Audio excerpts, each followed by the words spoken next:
నమస్తే. నేను మీ Gopi. Welcome back to our channel. ఈరోజు మనతో వచ్చరికి సీనియర్ జర్నలిస్ట్ భరద్వాజ గారు ఉన్నారు. సార్ నమస్తే సార్. నమస్తే. సార్, కాంగ్రెస్ ప్రభుత్వం అన్నంత పని చేయబోతుందని బీఆర్ఎస్ శ్రేణుల్లో బాగా ఒక భయం నెలకొంది. అసలు కాంగ్రెస్ ప్రభుత్వం ఏం చేయబోతుంది? వాళ్ళకి ఎందుకు అంత భయం? ఎందుకు భయపడుతుంది కాంగ్రెస్ పార్టీ? అంటే కాంగ్రెస్ పార్టీకి బీఆర్ఎస్ భయపడుతోందా? అవును. తొందరగా వాళ్ళు హామీలు, ఎన్నికల సందర్భంగా ఇచ్చిన హామీలన్నీ కూడా చాలా వేగంగా అమలు చేయటం, ఉమ్, ఇది చూసి వాళ్ళకి ఇక్కడ పరిపాలన ప్రారంభమైన టైంలోనే భయం పుట్టుండాలి. కానీ ఈ భయం అనేది ప్రచారం చేస్తున్నారు అంతే. భయం అనేది ఎవరు ప్రచారం చేస్తున్నారు, ఎందుకు చేస్తున్నారు అనేది చూడాలి లోపలికి వెళ్ళి చూస్తే. ఒకవేళ నిజంగానే అంటే హరీష్ రావు ఇచ్చినటువంటి ప్రకటన నేపథ్యంలోన ఈ గొడవ అంతా ఏం చెప్పాడు ఆయన? ఏం చెప్పాడు? రైతు రుణమాఫీ ఇప్పటిదాకా క్లియర్ చేయలేదు మీరు. అది గనక క్లియర్ చేస్తే నేను రాజకీయాల్లో నుంచి తప్పుకుంటాను అని చెప్పి ఒక టైం బౌండ్ పెట్టాడు ఆయన. ఈ టైంలోపు మీరు క్లియర్ చేయగలిగితే ఓకే, మీరు చేయగలిగితే నేను రాజకీయాల్లో ఉండను, రాజకీయ సన్యాసం తీసుకుంటా. ఇది సహజంగా అందరూ ప్రకటిస్తారు. ఇది కొత్త, ఇప్పుడు హరీష్ రావు కొత్తగా ఈరోజు ప్రకటించడం కాదు. ప్రతి ఒక్క నాయకుడు ఏదో సందర్భంలో రాజకీయ సన్యాసం అనే మాట వాడతారు. కానీ అంత మాత్రం చేత వాళ్ళేం రాజకీయ సన్యాసం తీసుకోరు. ఇది భయంలో నుంచి వచ్చే మాట కాదు, బెదిరింపు ధోరణిలో ఒక మాట అనేస్తారు. ఇప్పుడు బీఆర్ఎస్ శ్రేణుల్లో భయం నెలకొంది. ఆయన అంటే ఈ ఈ పని కంప్లీట్ అయిపోతాయి, రుణమాఫీ అనేది కంప్లీట్ అయిపోతాయి, అప్పుడు అనివార్యంగా కంప్లీట్ అయిపోయింది, నువ్వు రాజకీయ సన్యాసం తీసుకోమని వాళ్ళు అంటారు. ఈయన తీసేసుకుంటాడు, అయిపోతుంది.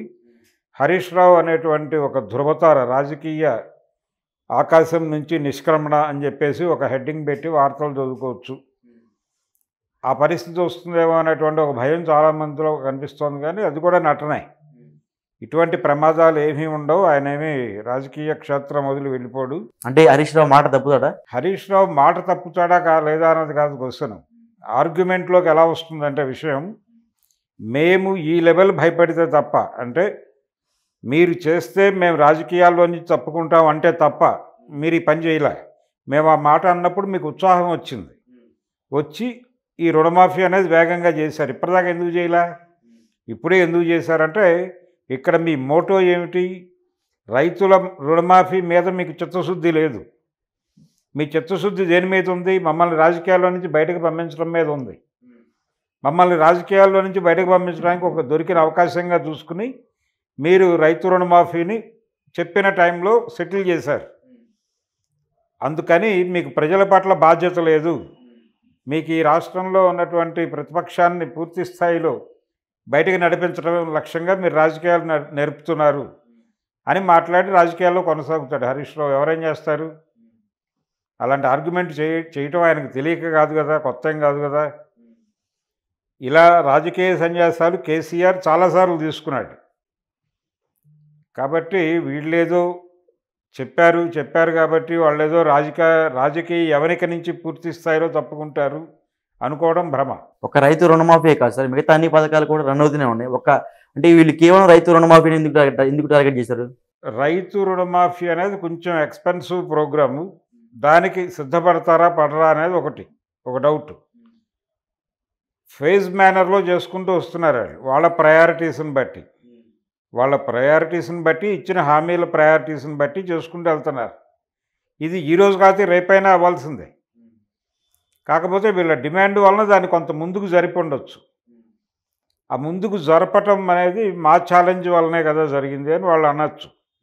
మేము ఛాలెంజ్ చేయకపోతే అది అసలు పట్టించుకునేవాళ్ళు కాదేమో మీరు. అంటే మేము చేస్తారు తప్ప మీ అంతటి మీకుగా బాధ్యత లేదు అని ఒక ఆర్గ్యుమెంట్ తీసుకొచ్చి దాడి మొదలుపెట్టి, మీరు ఇలా లాభం లేదు, ఇలా ప్రతిపక్షాలు రిజైన్ చేస్తాయి, తప్పుకుంటాయి, పరిపాలనా రంగం నుంచి నిష్క్రమిస్తాయి అంటే తప్ప మీరు పనులు చేయరా, ఇదేం పద్ధతయా అని చెప్పి అంటే ఏం ఆర్గ్యుమెంట్ ఉంటుంది గవర్నమెంట్ దగ్గర? వీళ్ళు ఇలాంటి ఆర్గ్యుమెంట్తో ముందుకు వస్తారనే జ్ఞానం వాళ్ళకే ఉంటుంది. ఎందుకంటే ఇలాంటి ప్రకటనలు వాళ్ళు చేసుంటారు గతంలో. వచ్చినప్పుడు ఎలా తప్పించుకోవాలో కూడా పొలిటీషియన్కి ఒక వే అవుట్ ఉంటుంది, ఒక డైలాగ్ వే అవుట్. గతంలో రేవంత్ రెడ్డి ఎప్పుడు అలాంటి మాటలు చెప్పలేదు కదా సార్. చాలా సందర్భాల్లో అసెంబ్లీ వదిలేసి వెళ్ళిపోతాను ఇలాంటి మాటలు చాలా మాట్లాడాడు ఆయన కూడా. అంటే రాజకీయ సన్యాసం తీసుకుంటా అని చెప్పలేదు కదా. రాజకీయ సన్యాసము అనేది చాలామంది మాట్లాడారండి గతంలో. చెన్నారెడ్డి దగ్గర నుంచి మొదలు పెడితే చాలామంది ఈ పని కాకపోతే నేను రాజకీయ సన్యాసం తీసుకుంటాను, మళ్ళీ కనిపించను అని. ఈ మళ్ళీ కనిపించను అన్నవాళ్ళు మళ్ళీ కనిపించిన సందర్భాలు అనేక ఉన్నాయి. అందుకని వీళ్ళేదో ఈ ప్రకటన ద్వారా వాళ్ళు పూర్తి స్థాయిలో నిష్క్రమిస్తారనో, టోటల్గా పక్కకు తప్పుకుంటారనో, ఇలాంటి ఊహాగానాలు చాలా ఉన్నాయి. కానీ అలాంటి ప్రమాదాలు ఏం లేవు. వాళ్ళు స్టేబుల్గా నేల మీద నిలబడే ఆలోచిస్తున్నారు. నేల మీదే, నీళ్ళల్లో నిలబడి ఆలోచించట్లేదు. నేల మీద నిలబడి చాలా ప్రాక్టికల్గా ఇస్తున్నారు. అవతల వాళ్ళకి ఆప్షన్ లేకుండా చేస్తున్నారు. ఆ తరహా నినాదాలు ఇవ్వడంలో కేసీఆర్ ఎక్స్పర్టు. ఆ ఎక్స్పర్టైజేషన్ ఇక్కడ ప్రదర్శిస్తున్నారు అంతే. అంటే హరీష్ రావు నోట ఈ రాజకీయ సన్యాసం తీసుకుంటాను రావడానికి కారణం కేటీఆర్ అంట, నిజమేనా సార్ అది? ఇప్పుడు రాజకీయ సన్యాసం తీసుకుంటాను అనేది ఆయన బెదిరింపుగా అన్నాడండి. కేటీఆర్ ఇదేంటి, ఇదెందుకు ప్రచారం అవుతుంది ఈ తరహా వాక్యం? అంటే కేటీఆర్ దగ్గర ఉన్న కేటీఆర్ కోసం ఆయన వేకేట్ చేయదలుచుకున్నాడు ఆయన పొజిషన్ని పార్టీలో. అంటే తండ్రి కొడుకుల పాలనలో సఫకేట్ అవుతున్నటువంటి హరీష్ రావు అనేది బాగా జనంలోకి వెళ్ళే వైరల్ అయ్యే కంటెంట్. అంటే కేటీఆర్ చెప్తేనే హరీష్ రావు ఆ రోజు మాట తుల్లారంట, నిజమేనా సార్ అది? కేటీఆర్ చెప్తే మాట తోలటం అవన్నీ తప్పండి. ఒక ఎమోషన్లో రకరకాల విషయాలు మాట్లాడతారు. ఆ మాట్లాడిన దాన్ని ఇప్పుడు ఆ కాంటెక్స్ట్లోకి వెళ్ళి ఇప్పుడు జడ్జి చేయటం అనేది కరెక్ట్ కాదు. సో ఇందులోనే భాగంగా కేటీఆర్కి కేసీఆర్కి మధ్య కొంచెం ఆ మాట దూరం చాలా పెరిగిందంట, నిజమేనా సార్ అది? మాట దూరం లేదు, ఏం లేదండి. ఎవరి యాక్టివిటీలో వాళ్ళు ఉన్నారు, ఎవరి పని వాళ్ళు చేస్తున్నారు. ఎక్కడి నుంచి పుట్టుకొస్తున్నాయి ఈ కథనాలన్నీ చూస్తే ఏదో ఒక యాక్టివిటీ ఆయన వద్దు నేను చట్నీయే వేసుకుంటాను అని ఆపుండొచ్చు. విండోలో నుంచి చూసేవాడికి అది హరీష్ రావుని తృణీకరిస్తున్నటువంటి కేసీఆర్ లాగా సీన్ అనిపించవచ్చు. అది బయటకు ప్రొజెక్ట్ అవ్వచ్చు. ఇప్పుడు ఎవడు ఫస్ట్ హ్యాండ్ ఇన్ఫర్మేషన్లు లేవు ఇక్కడ.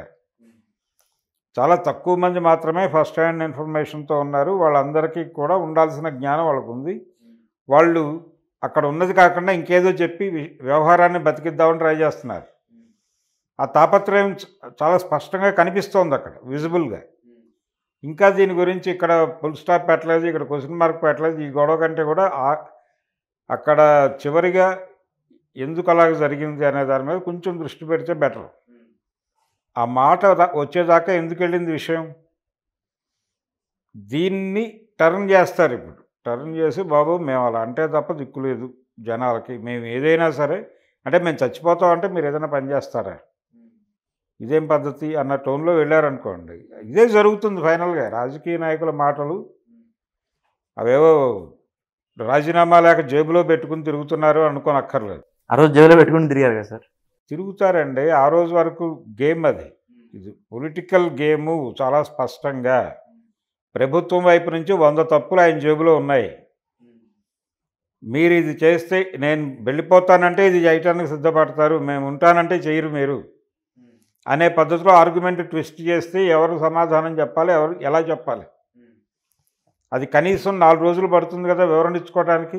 అంత టైం ఎందుకు తీసుకుంటున్నారు వివరణ ఇవ్వడానికి? మీ దగ్గర ఆధారాలు ఉంటే నేను చెప్పింది తప్పైతే అప్పుడే చెప్పాలి కదా నాకు అని 2వ రోజు నుంచి నాకు కౌంటర్ ఆపరేషన్ మొదలు పెట్టేస్తాడు.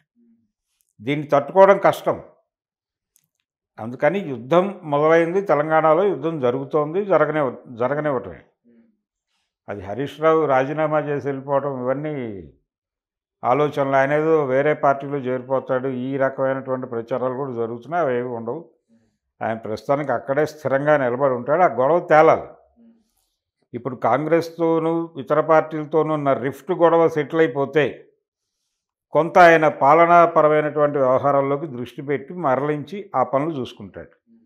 ఆ పనులు చూసుకునే వెసులుబాటు కల్పించడం అవసరం.